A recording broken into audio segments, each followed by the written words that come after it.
Sir संदेश तो ये गया है कि वो कर्नाटक में जो चुनाव लड़ रहे थे बजरंग बली के नाम पे लड़ रहे थे और ये भूल गए हैं कि बजरंग बली ने स्वयं लंका जला दी थी। प्रधानमंत्री नरेंद्र मोदी अपनी रैलियों में ये कहते हुए सुनाई देते थे कि कांग्रेस मुक्त भारत करना है, लेकिन अब पिछले 2 चुनाव में 2 राज्यों से बीजेपी मुक्त हो गई। आज तक वोट नहीं दिया, अब तो मैं वोट दे के आऊँगा, चाहे कॉलेज से मुझे ब्रेक लेना पड़े तब भी मैं वोट देने आऊँगा, क्योंकि अब पता लग रहा है कि अपना हमारे देश में ही कितना मतलब कि अन्याय हो रहा है। उसी न्याय के लिए खड़ा होना, एक एक वोट मैटर करता है और एक एक आवाज़ मैटर करती है। ये चाहते थे कर्नाटक के चुनाव बजरंग बली के नाम पे जीते, लेकिन वो ऐसा इनका ये फंडा चला नहीं और इस समय राज्य में कांग्रेस वहाँ पे आ गई और ये पहला शुरुआत है कि बीजेपी हटाओ और भारत बचाओ का।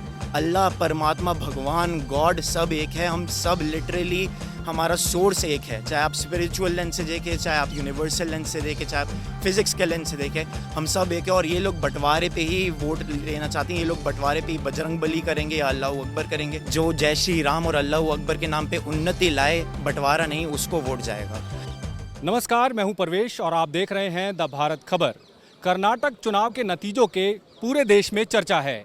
चर्चा इस बात की है कि बीजेपी इस चुनाव में बुरी तरह से हार गई है और इसी को लेकर देश के लोगों में ये चर्चा चल रही है कि क्या अब प्रधानमंत्री नरेंद्र मोदी की जो लोकप्रियता है वो कम होने लगी है, क्या जनता को अब बेरोजगारी, महंगाई जैसे मुद्दे समझ में आने लगे हैं, या फिर जो धर्म की राजनीति होती है उसको लेकर जनता ने एक करारा प्रहार किया है। इसी को लेकर लोगों से बात करते हैं कि वो क्या सोच रहे हैं इस बारे में। क्या नाम है आपका? सर मेरा नाम हर्षित चौहान है। हर्षित, ये बताइए, ये जो कर्नाटक चुनाव के जो नतीजे हैं, हाँ जी।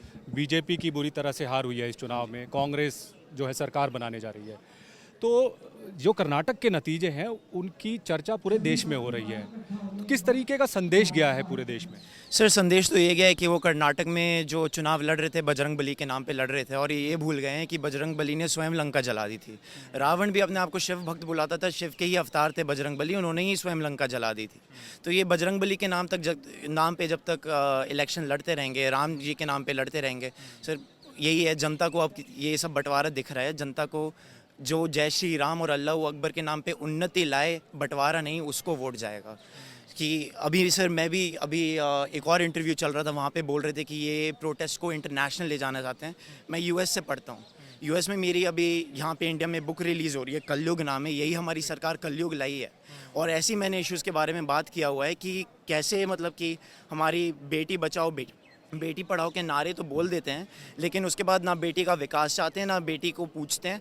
वैसे तो मेडल जीत रहे हैं, उनके साथ फ़ोटो खिंचानी है, ट्वीट करना है। अभी मालवीय नगर, यूँ कहा जाए कि मतलब नारों के सहारे ही सरकार चलती है, धरातल पर कुछ नहीं है।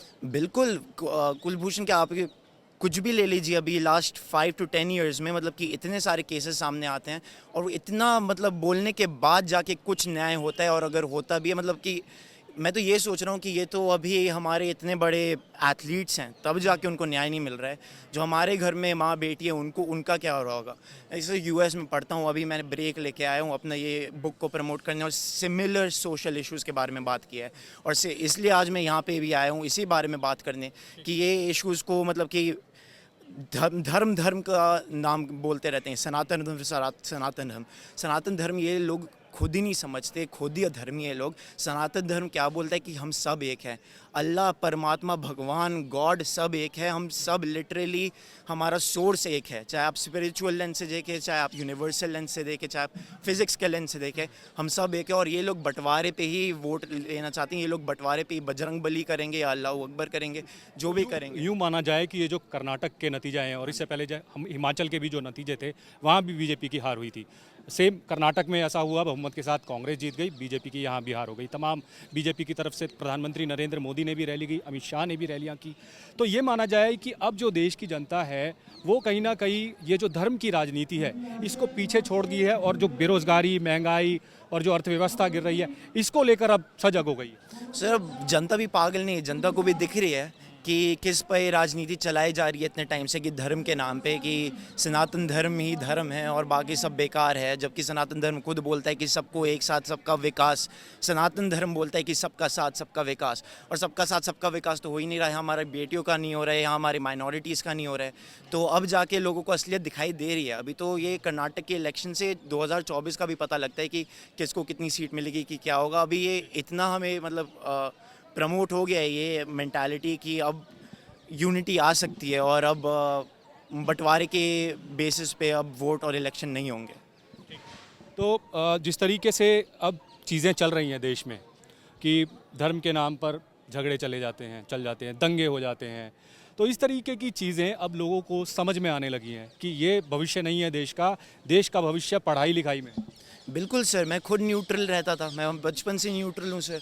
मैं खुद अभी यहाँ क्यों आया हूँ, अभी बुक स्टोर में था, मैं यहाँ पे आया हूँ, यही बातें करने आया हूँ, यहाँ पे लोगों से कनेक्ट करने आया हूँ, ग्राउंड रियलिटी समझने आया हूँ।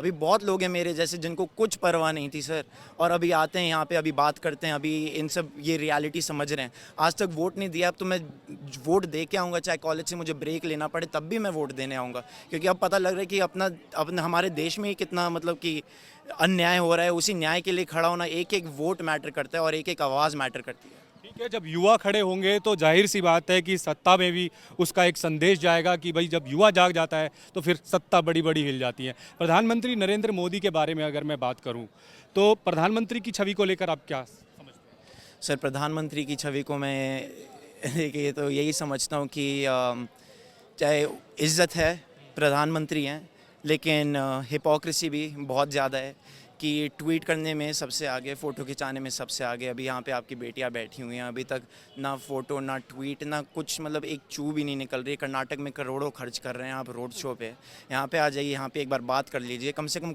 कुछ तो बोल लीजिए। तो बाकी मैं नहीं कहूँगा अपना पॉलिटिकल व्यू क्या है इस इंस्टेंस में, तो मतलब जाहिर सी बात है कि मतलब वो अपनी पार्टी का समर्थन ही कर रहे हैं, और बेटी बचाओ बेटी पढ़ाओ बस नारा था, असलियत तो यही हमें पता। बीजेपी ये कहती है कि भाई प्रधानमंत्री मोदी के सामने विपक्ष के पास कोई चेहरा ही नहीं है। सर, चेहरा तो अभी भारत जोड़ो यात्रा में राहुल गांधी का पप्पू इमेज पूरा मिटा दिया था। अब जैसे ही पहले तो पप्पू पप्पू कहते थे, अब 4 साल पहले मोदी को चोर बुलाया तो अब एमपी की पोजीशन से हटा दिया।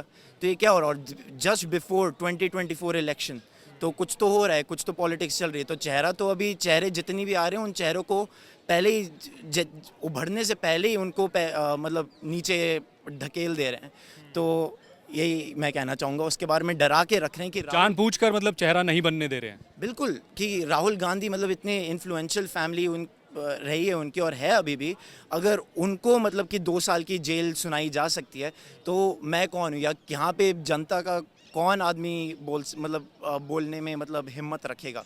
लेकिन अब इन पे ये बैकफायर हो गया, क्योंकि अब जो जनता है अब उनको पता लग रहा है ये तो बहुत ही पागलपन हो गया है कि आपके यहाँ अमित शाह बोल रहे हैं कर्नाटक में जाके कि अगर उनकी सरकार नहीं तो दंगे हो जाएंगे। उन पे क्यों कुछ नहीं हो रहा है, उनके खिलाफ कोई कुछ क्यों नहीं बोल रहा है। साध्वी प्रज्ञा ठाकुर इतने ऐसी बातें बोलती हैं, कौन कितनी इन्फ्लेमेटरी स्पीचेस देता है, उनके बारे में कुछ नहीं। राहुल गांधी ने 4 साल पहले चोर बुला दिया, उसमें एमपी के दर्जे से उनको हटा दिया गया है। तो चेहरे बनने ही नहीं दे रही हैं, तो चेहरा आएगा कैसे? माना जाए बहुत ही हार्श जो सजा थी वो बहुत हार्श सज़ा थी, और अब अभी उसी हार्श सज़ा की वजह से अब लोगों को पता लग रहा है कि यहाँ पे डेमोक्रेसी तो क्या ही है, अनसेड इमरजेंसी, अनडिक्लेयर्ड इमरजेंसी। महंगाई और बेरोजगारी को युवा मुद्दा मानता है क्या देश में?